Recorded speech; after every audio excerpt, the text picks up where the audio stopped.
Hello, and welcome back to the dark side of Git. I'm Paul, and today we want to look at some other quick tips and tricks when using Git and all the cool features we've explored together. Last time, we looked at Git flow, and it involved quite a bit of rebasing and squashing. Today, the first thing we look at is an easy squash that does not involve an interactive rebase. We have our already familiar setup with a develop and a feature branch. We would now like to squash our feature branch.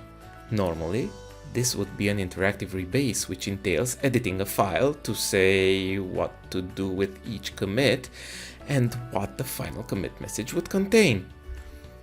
But no, we want this to be easier. Only we worked on the feature branch, so we run a soft reset. Remember how our soft resets leave our changes in the staging area, ready to be committed? Turns out, this is just perfect. Once done, we can immediately run a commit, give it a proper message, and we will end up with all changes in only one commit, a squash commit. Now, isn't this a lot easier? Especially if we know we want to squash all commits. We have just avoided editing that interactive rebase file and have ended up in exactly the same situation. This is brilliant, as this saves a lot of time. Now, if we have a lot of commits that are small and usually have dumb comments like fix again, try again, yeah, we've all been there, no reason to feel ashamed. We can easily squash them down and pretend they never happened. Our next tip does not actually involve Git anymore, but our host for our remote. It may be obvious, but let me make it clear. GitHub, Bitbucket, GitLab, etc. are all some sort of servers with a fancy app running that manages our remote repositories. These apps have evolved a lot in time and offer some really great features that plain Git might lack. Remember that pull request and review workflow we suggested in our last episode? Well, the easiest way without extra tooling of doing this is to open a pull request from the server app itself. In this screenshot, we see how this looks in GitHub. You just select the base branch and the compare branch. The screenshot is a bit old when the main branch was called master and no one was offended by its existence. Notice how GitHub allows us to specify who should review our pull requests. This can be individual users or teams. Once the pull request has been reviewed and is ready to be merged, we can do this from GitHub as well. Notice how the merge button has an arrow next to it? Well, turns out it allows us to implement our workflow just nicely. We can squash and merge or rebase and merge. Note how squash and merge is GitHub's way of saying squash and rebase. It will actually squash the commits on the branch and fast forward the other branch to this new commit. If you have owner access on the repo, you can even enforce some best practices. Here we see Bitbucket and a few options we should always enforce. Protect your main branch from deletion, history rewriting like force pushing, and the last option will prevent direct pushing. It will enforce pull requests. Note that all options allow for exceptions to be set. Never set exceptions, not even for yourself. It's best to jump through a few hoops if the need ever emerges to do something forceful. It gives you the time to consider what you are about to do in detail. Still, in Bitbucket, you can reject force pushing on the whole repo. This is often a very good idea. And no, I didn't steal the idea for the theme of this presentation from the nice icon Atlassian chose for this option. In GitHub Free, options are a bit more limited, but achieve much of the same. Remember to not allow for any exceptions. Note how you can enforce the number of approving reviewers required for a pull request to be merged. In paid accounts, you have many more options you could potentially use. Our next tip revolves around something I only recently discovered. It's called RERERE. Funnily enough, stands for Reuse Recorded Resolution. This funny name is an actual command in Git and also a setting you can enable. I recommend reading up on it and possibly enabling it.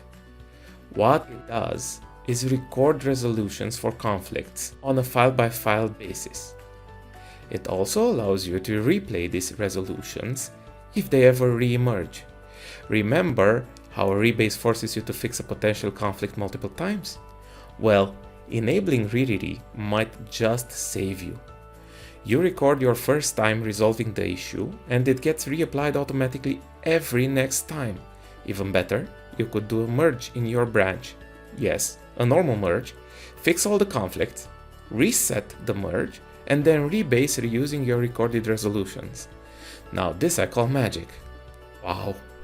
This last one was a useful tip. Let's see some other popular questions we might be able to answer. Oh my! I reset or amended or rebased or squashed something I should not have. What can I do? Did I just lose all my work?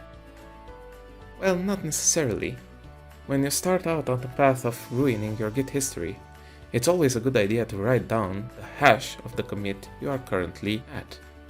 If you have the hash, you can always get your commit back. Or, what if you didn't write down the commit hash? Well, there's still hope. In our example, we squashed the feature branch. Once rebase runs, we lose access to our commit number 2. Or do we? We've already hinted at the fact that commits stick around when we talked about resetting in our second episode. We just have no more labels stuck to them. So, we introduce our trusty reflog command. When running git reflog, we get a full history of how our head moved around and where it pointed at in the past. The reflog is kind of like a history of all our commands. It's not a git log, but rather like an audit of our actions. In the reflog, we look around. If our squash was pretty recent, we can identify it in the history pretty easily and look at where head was pointed before the squash ran. We'll find a line much like the one we see here. We can see the commit message and, more importantly, we see the hash of the commit. Let's copy it to the clipboard for now. So our commits are not instantly lost. There is a garbage collector process that deletes the commits which have no more direct reference through which we can reach them. Normally, this garbage collection happens after some 90 days or so. So, if you can find the hash of your commit, you can save the day. But how? We've copied our hash to the clipboard. Let's check our commit out. Head moves to this commit. Git tells us helpfully that we are in headless mode now. We point to a random commit in the tree instead of a branch. But this is what we want. We can now create a new branch called feature/x2 in our example. It can be called anything. The goal is to stick a new label to that commit so that we can easily reference it if needed. In a similar manner, you can recover from a botched reset or normal rebases. Remember that a normal rebase just creates a lot of new commits equal to the number of commits you rebased. Your old commits still stick around though. Of course, don't forget that you can abort a rebase that has a lot of conflicts and opt for a merge and thus avoid any history rewrite. And most importantly, remember, yes, you guessed it, our golden rule. Always when doing any of the discussed actions, stop and ask yourself, is anyone looking at this branch that I want to affect? Should your answer be no, then you're good, keep going, do your stuff. But if your answer is yes, someone else is looking, then stop. No, really, stop. Continuing down this road can lead to a huge mess. By the way, if you know what you are doing, please assume responsibility for this and help your teammates untangle the mess you've created. Leaving things messed up and expecting everyone to deal with the pile of trash you've made is just an inconsiderate move. Don't be that guy or girl. How do I know if anyone is looking at this branch, you ask? Well, it's easy. Is your branch pushed? Any part of it that's gonna get affected? Or maybe one of the affected commits is the source for another branch. Usually this happens if that commit is pushed, but it could be your own branch. Yes, you could be shooting yourself in the foot.